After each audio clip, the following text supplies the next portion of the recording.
according to what they submitted on their COA audit, on their annual audit report, there was cash advances granted to 14 employees of the PGC in the total amount of 320,806,000. I would like to ask Mr. Chair, first, what were the sources of these cash advances? Good morning po, Your Honors. With regards po doon sa yung question raised, or hindi po ako very sure kung ma-recall ko po yung mga ano, pero in as far kasi as the budget office is concerned, we determine po yung part ng existence of appropriation. Mr. As far as yung disbursement po. Mr. Chair, that is not answering my question. I'm asking for the source of the fund. Various po yun galing po sa 2022 budget. And Are you sure of that? Yes po. Remember, you're under oath. We Yes. will ask the COA. Yes po. Okay, please proceed. so it is safe to assume the variety of these funds are considered public funds, Mr. Chair. Am I correct? Okay, sagot. Yes po, Your Honor. Or issuances of cash advances using public funds, was there any pertinent ordinance given to allow such release of these cash advances, Mr. Chair? Okay, sagot po. Honor, there is an appropriate ordinance po doon sa yung mga na-process po. Doon sa 320 million? Opo. Hindi mo nga matanda kanina. Yung 320 million, ngayon sabihin mo na, remember, you're under oath. I'm sorry po, Your Honor. Yung appropriation ordinance po nasa annual budget po yun, covered doon. Mr. Chair, was this included in their submissions to prove? Hindi pa po. May we ask, Mr. Chair, if they can submit the proof that there was such ordinance to release such public funds via cash advances to the PGC? You're directed to submit the documents being requested by to this chair and this Vice committee. The requested documents by Congressman Migs Nograles. Mr. Chair, some interjection lang po. The question po ni Kong Migs when it comes to ordinances, the Vice Governor is present here, Mr. Chair. Mr. Chair, if the Vice Governor can answer, if you will allow. Vice Governor, please proceed. Opo. When it comes to varieties, being the presiding officer of the Sangguniang Panlalawigan, Mr. Chair, I think the budget officer is confused because among the questions that were asked, there were no appropriation ordinance. I know that the appropriation ordinance that existed during 2022 were the no town left behind and no barangay left behind. As a matter of fact, the pandemic assistance that they gave amounting to 1,000 pesos, we had it, it was overridden, Mr. Chair, in the Sangguniang Panlalawigan by majority of the members of, because of the line veto of the governor. But still, the executive released the pandemic assistance of 1,000 per individual. So without Mr. Chair, I will reiterate to the budget officer, is there an ordinance particularly towards Opo. releasing of that cash advance, which they stated, and he remembered on the 320,806,000, Mr. Chair? Budget officer, please answer. Yes, sir. In as far as existence of appropriation, it's included in the appropriation ordinance. If you would refer it po, there is already an audit made by the COA. Mr. Chair, he's being unresponsive again because an ordinance for appropriation is totally different from allowing cash advances for a particular purpose, specifically for what the COA report states. for the release to these 14 employees of the PGCs. So meron po ba or walang ordinance particularly for that dahil public funds po to? Your Honor, Mr. Chair, I will, Your Honor, kung i-connect po doon sa cash advances, I don't think I'm the proper authority to answer. But in as far as Okay, the Mr. Chair, who is the proper authority then? If not the budget officer or if not the financial or the treasurer? If not you and the treasurer, So sino? who is releasing the funds, Mr. Chair? If they do not know. Pakitanggal po. Okay, and the part of the treasurer po, on the face of the voucher, when a treasurer certify for the availability of fund, apat lang po yun. That there is an appropriation for the purpose, it was obligated by the provincial accountant, there is a cash available. So, yung appropriation po, sila po yung nagde-determine. So, bale po yung pumupunta po sa amin ay voucher na po for the cash advance or payrolls, ganun po. So,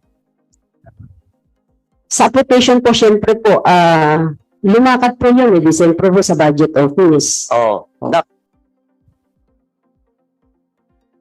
So, Mr. Chair, Ang tinatanong yung sources kasi.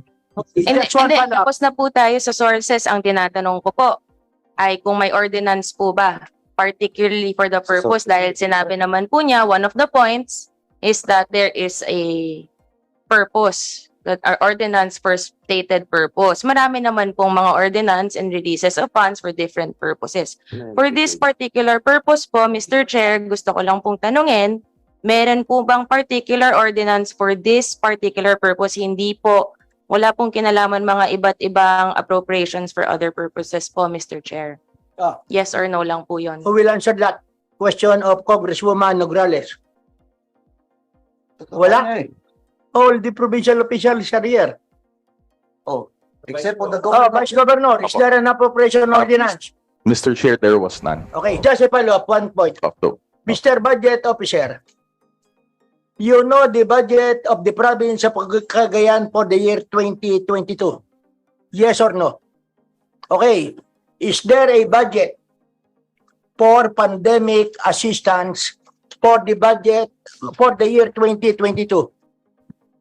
there is po, sir, it's charged against various charge against various. We know ano yung mga various. Ano yung various? Kasi specific tayo eh. Kayo kasi former mayor.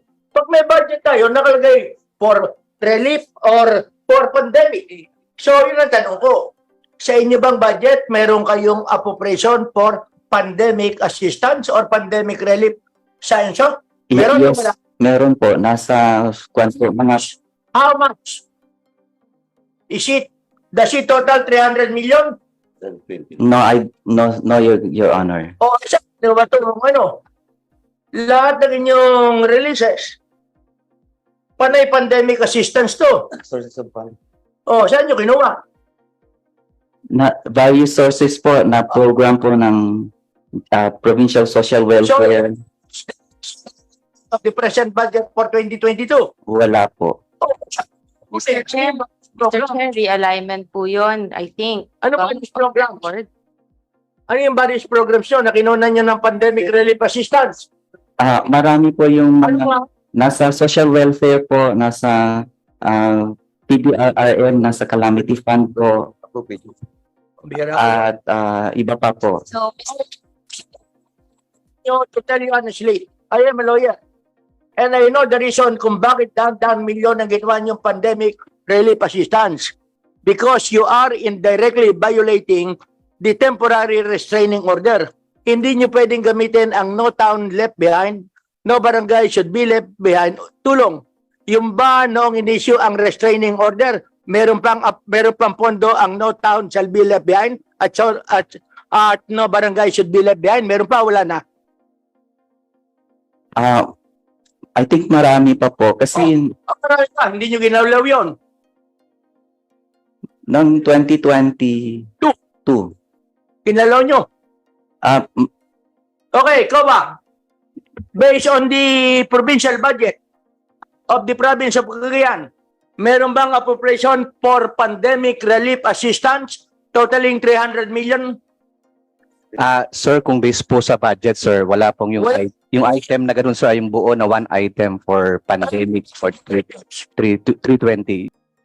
Your Honor, yung basing from our report, Your Honor, they got it from a lot of sources, Your Honor. But for, Pwede ba yon?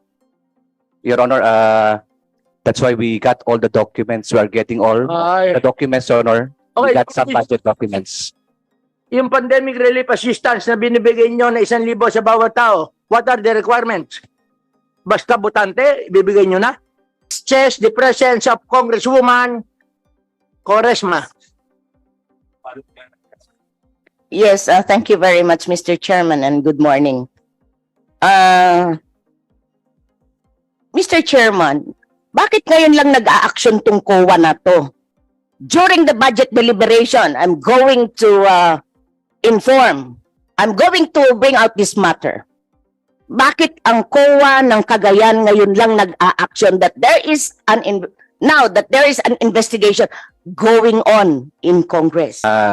Your Honor, as early as June 2022, Your Honor, we acted on this disbursement, Your Honor. Proof, we have issued AOM for our cash exam to the accountable officers, Your Honor, and I think we gave you a copy on this, Your Honor, that we flagged down the non-compliance on our circular with respect to their cash advances, Your Honor. So we have a report on this submitted to the good committees, Your Honor. And then from the time that we received information about that, Your Honor, we did not stop getting all the documents, and we issued even last year, Your Honor, AOM for the pandemic. And we did not stop prioritizing po yung trabaho namin over this, Your Honor. But we just want to be sure. That's why we're getting all the documents that we need. And now I think Mr. Chair, I think the COA is not answering my question. He informed this body that there was an AOM, right? And then what comes next after AOM? It should be already a notice of disallowance, an ND. May I answer, Your Honor? Your Honor. Please proceed. They responded to our AOM, Your Honor, and then we evaluated their response, and from that their response, we issued another rejoinder, Your Honor, to check, Your Honor, so that we can evaluate. And the last Monday, Your Honor, they submitted to us their reply, yung hinihintay po nga ni Honorable Mr. Chair, Sir. so long. They started auditing the disbursement as early as June of 2022. Ano na ngayon? How long supposedly, Mr. Chair, will the COA